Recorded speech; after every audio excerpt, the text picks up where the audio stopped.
I have been plagued by them, those little new mosquitoes that have been around. Have you heard about that? Yeah. I've been doing this for days, moving things away from my face and itching. Okay, so today, soul's communion. Whether we like living where we live or not, we live in quite a noisy world. Some people thrive on that noisiness, and people love being in the city. Some people would rather get out of it. So that's why I say whether you like it or not. We live in a very noisy world. We hear cars all the time. We hear motorcycles, sometimes riding right past our windows here. We have TVs, we have technology, we have movies, we have ads, and we're just bombarded by noise all the time. Not to mention what's going on the inside. The noise on the inside of our head, if it could be broadcast, we'd probably be embarrassed, right? Our racing mind and how it's going. Like, oh, you really don't want to know what's going on inside my head, do you?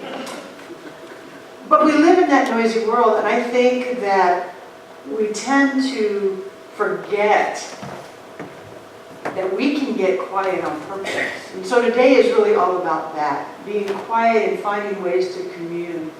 Rather than, oh, I'm feeling anxiety, so let me go get a prescription for that. Or, oh, I'm feeling stress, let me go get drugs for that. You know, and there's no judgment about that. You do what you got to do, but there's other ways. Because what I also notice is I watch the TV ads, and what it seems like is, oh, you're anxious, go get this drug. You're stressed, go get that drug. Rather than, oh, you know what, if you're stressed, how about try a little meditation? Wouldn't that be a great commercial? Yeah. Try a little meditation. Try sitting still. How about even having the person in the commercial show you how to do it? I'd love to have that kind of commercial. Rather than just filled with what you can take to ease that. So I think that just like the song, my soul cries out for rest. And the song that Jennifer sang, and sometimes Ross sings, that I need to be still and let God love me. When I feel like I'm failing and my soul cries out for rest. It's that when my soul cries out for rest piece that we're talking about today. And you can all kind of fill in your own blank. You know when that happens to you, when perhaps you've been working harder than you need to, you've been stressing out over something that you really don't need to, family struggles, whatever that is. When your soul says, oh my gosh, give me a break, give me a break. So today we're going to practice a couple things. The first one that we're going to practice is communion. And I describe these different. So there's going to be communion, contemplation, and flat-out silence. So communion, for me, this is what helps me. I imagine connecting first with somebody that I love. And then after I get connected with somebody that I love, I can feel that interior love. And then I move it into feeling the Spirit. And so I'm going to invite you to close your eyes with me, and we're going to do exactly that. So if you just close your eyes. Letting your body be at ease. It's just a nice, relaxing morning.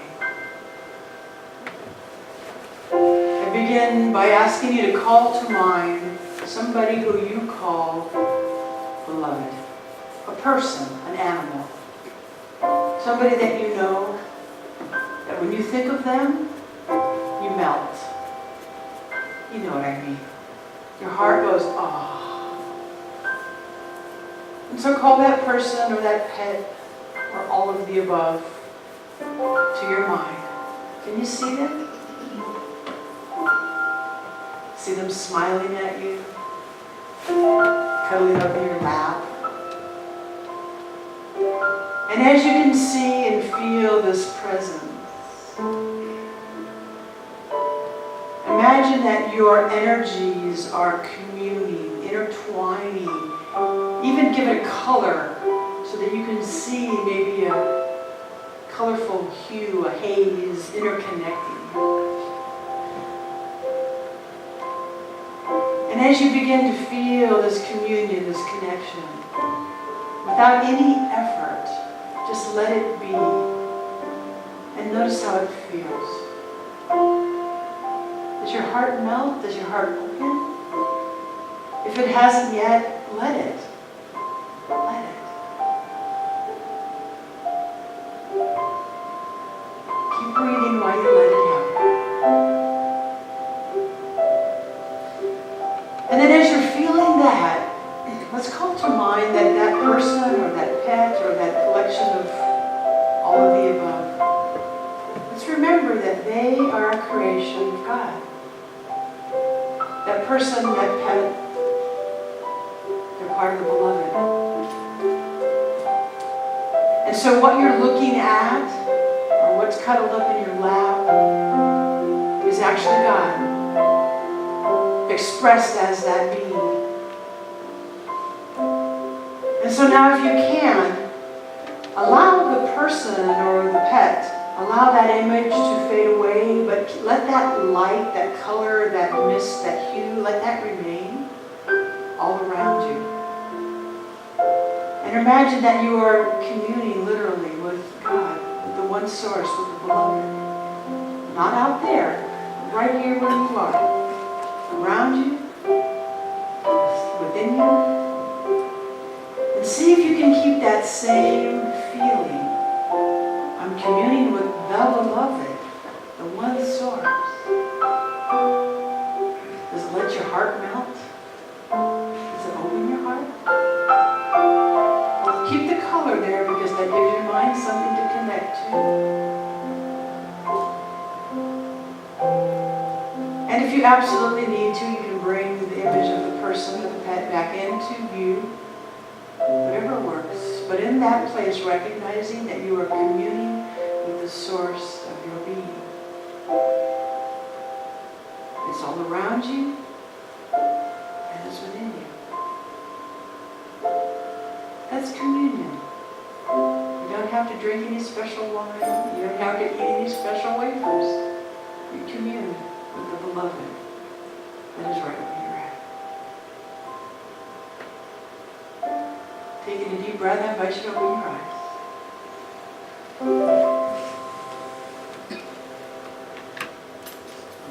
Today what we're doing in this, that's a practice, right? That took about 3 minutes or so.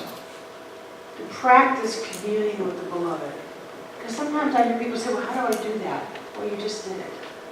If you don't see imagination, if you don't see that when I say imagine seeing, you can always feel it. Because really that's the most important. When I said that, and you were able to see the person or persons or pets, whatever that beloved was for you, did your heart melt? Could you feel something happen inside? That's the most important part. It's not what you see or how you see it, it's how you feel. That melting. So you can do that anytime on your own. You don't need somebody to guide you. You commune with the beloved first by communing with something that you love. And you allow that really wonderful, yummy feeling to take over you. You've heard this before. You're already a spiritual being. You know that, right? You know it here? Do you know it here? Do you know it here? We forget. It's so easy to forget because of this world. That loud world. Hi, Toby. And Miss Patty arrived. We forget. We get lost in going to work or dealing with family or relationships. We get lost in money worries. We get lost in political crap. We get lost in the loud busyness of the world. And we forget so easily who we truly are as spiritual beings. When I ask you to remember it, you remember it. And some of you have great meditation practices that you do every single day, and you allow yourself that moment to remember. But do you also realize how quickly it gets lost? If we're honest, every one of us has times where you go, where is it? And we're certainly not focused on it. It takes on gigantic proportions. The world out there takes on gigantic proportions. Our work and our concerns and the things we're worried about until it feels like that is reality. And as a matter of fact, I hear people say that's reality. I'm a realist. I had an experience just recently with somebody in a conversation about what we were going to do about a situation. It's another group I'm involved in, nobody here, but what we were going to do. And one of the people who was a leader in this group, she was being very positive. Oh yeah, that's going to be great. It's going to be a great turnout. It's going to be wonderful. And one other person said, well, I hope.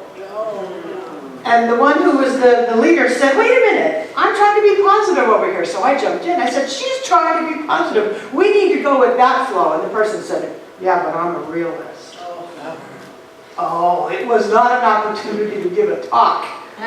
But you know I wanted to. I'm like, woo, but I didn't. So what I would have said to her is, even Jesus said it is done unto you believe. And then Wayne Dyer took that and changed that whole thing from, well, I'll believe it when I see it, to I'll see it when I believe it. When somebody looks out at the world and we say, oh, well, that's reality. Well, that's reality in the sense of an effect. But that's not reality with the capital R. But we get stuck in reality. That's reality. Do you know what I mean? My hardship with money, that relationship issue, that family thing, that's reality.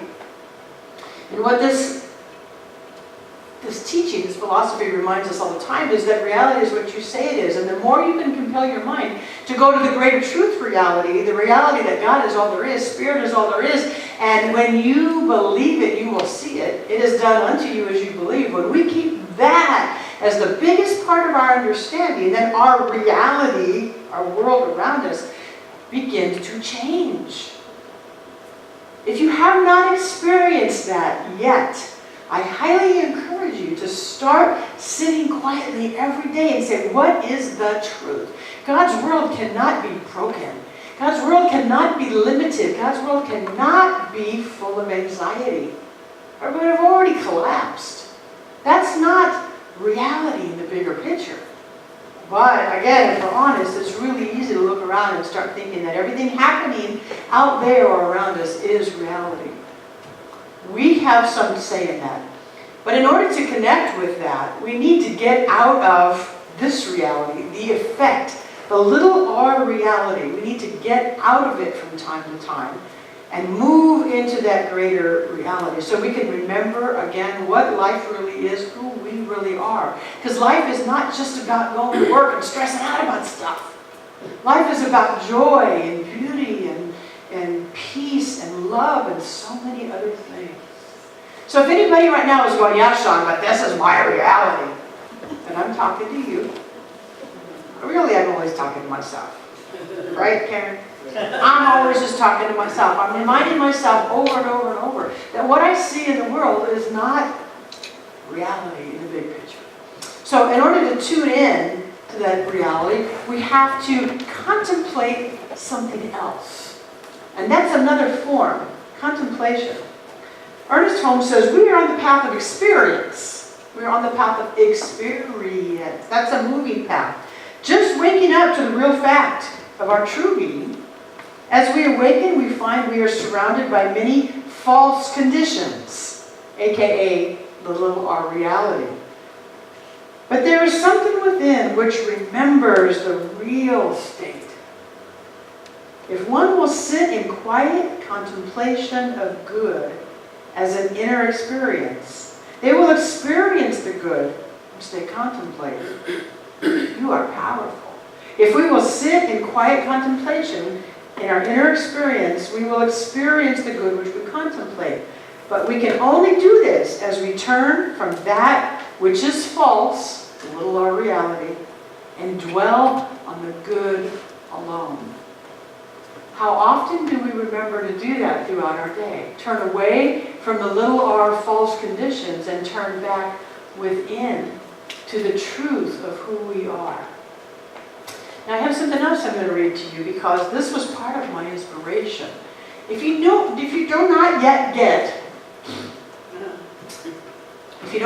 the Science of Mind magazine, I highly encourage you to get a subscription to the Science of Mind magazine. I'm inspired by this daily, and I've been reading it for years and years and years. Reverend Catherine Sachs wrote this month, and they are beautiful. And she talks in this about contemplation. And I'm going to read just a few of the highlights. She says, contemplation is reflection, rumination, and musing thoughtfulness. She says, for me, to contemplate something, not analyze it or over-evaluate it. Okay, that's different. Not analyze it or over-evaluate it. It's like turning the object of my attention over and over, marveling at all its aspects from different angles. Sitting in Truly contemplative wonder and awe doesn't require intellectual gymnastics or even profound insights. When we are in that quiet, attentive state, focused on something, be it an idea or an image, I think the goal isn't about understanding it as much as being with it in unspoken companionship. I love that.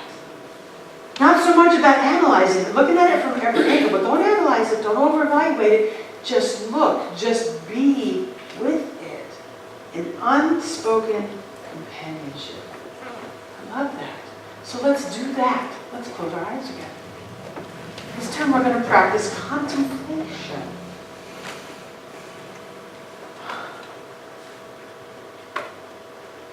It always helps to breathe. And so I'm going to use part of our song from this morning. And so we're just going to contemplate from every angle the words I say. Don't try to analyze it.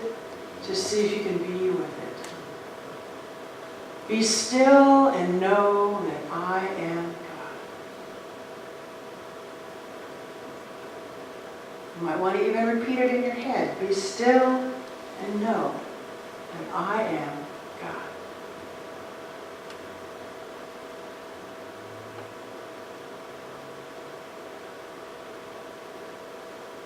Just be with that. This is the bigger picture. I am is a name for God. Be still and know that I am.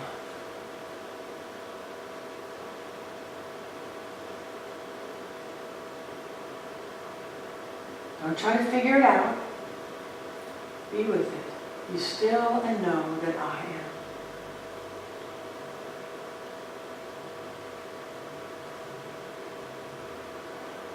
Be still and know.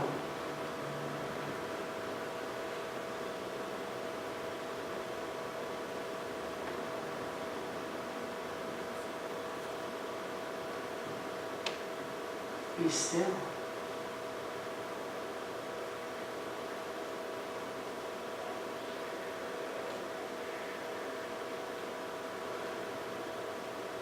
Be. Contemplate that. Be. Don't try to figure it out. Don't ask what it means. Be.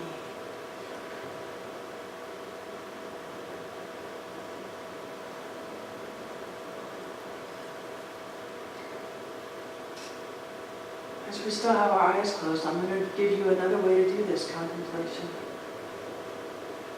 And I'm going to ask you to imagine our planet Earth. And because the idea of contemplation is to look at it from every angle, I'm going to set this up and then I'm going to be quiet. So, looking at it from every angle, one of the things is to go way, way, way out into space if you can and look at it as this beautiful planet. Another way to look at it is to imagine you can go all around and look at all the different terrain, the deep forests and the ocean. I'm going to let you do that on your own for a moment. So contemplate planet Earth. Don't try to figure it out. Don't judge it. Just be.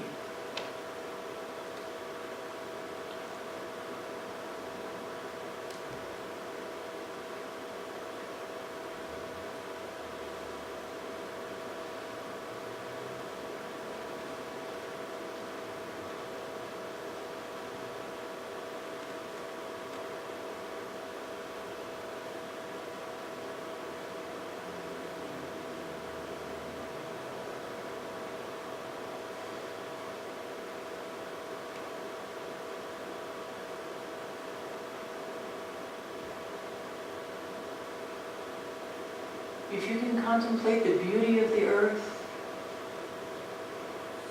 give thanks for that. And if in your contemplation you see some of the ugliness of the earth, just be with that without judgment.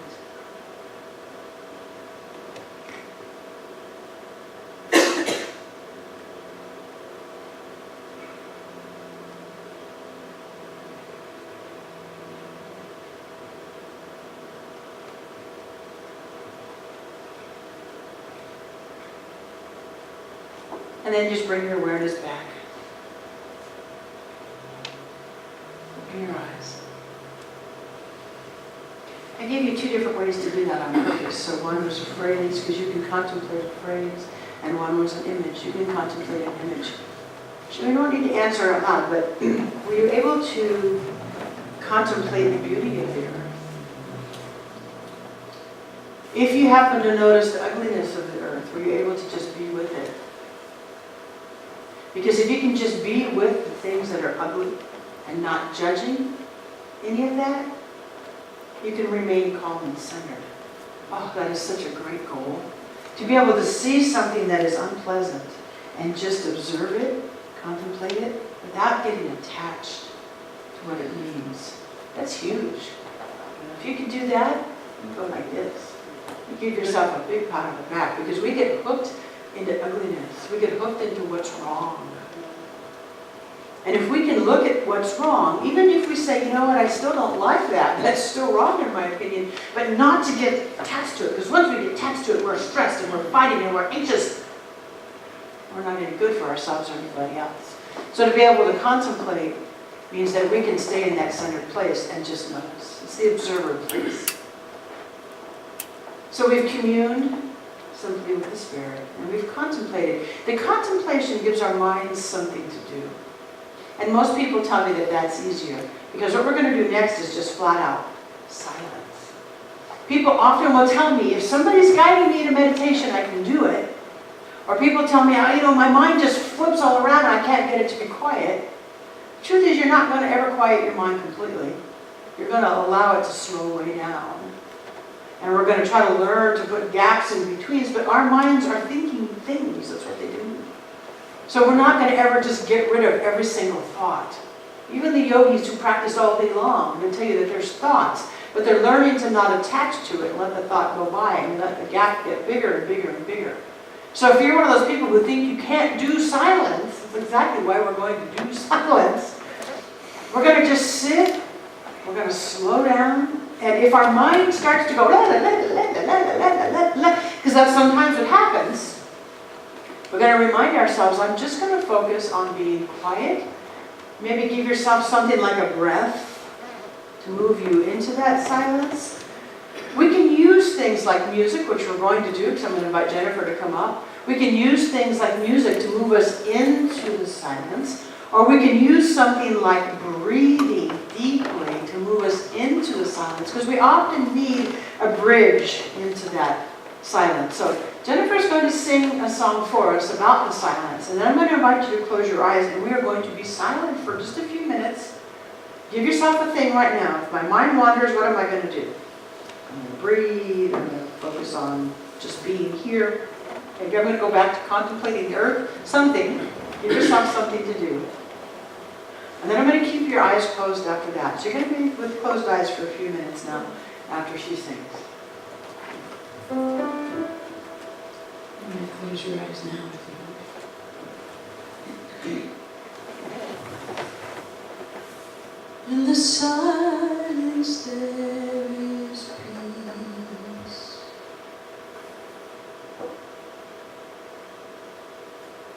In the silence there is unspoken joy.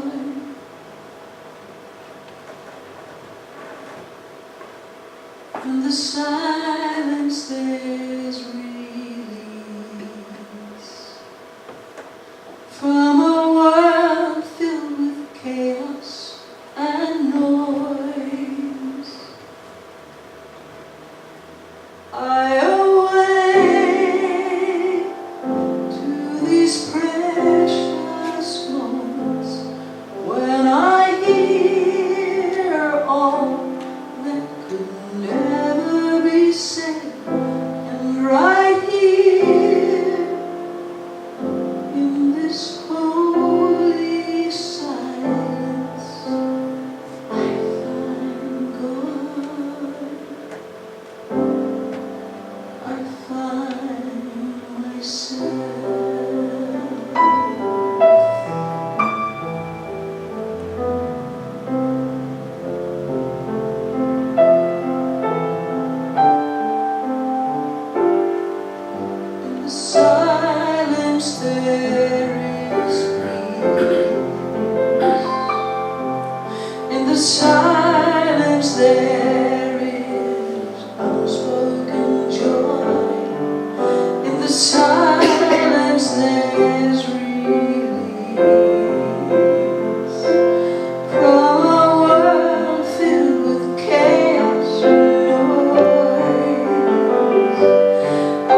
silence of the soul's communion with the great cause of all being, into the stillness of the Absolute, into the secret place of the Most High, back of the din and the ceaseless roar of life, we shall find a resting place and a place of real spiritual power.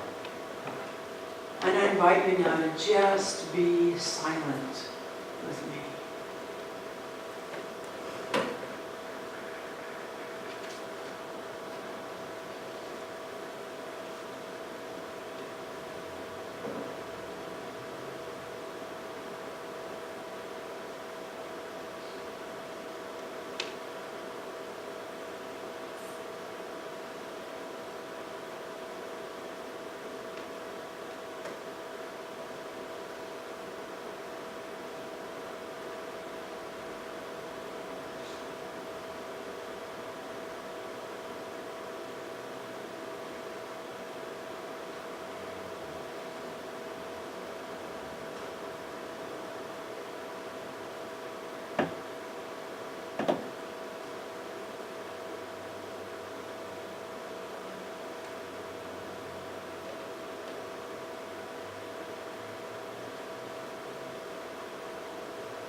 Breathe in and breathe out.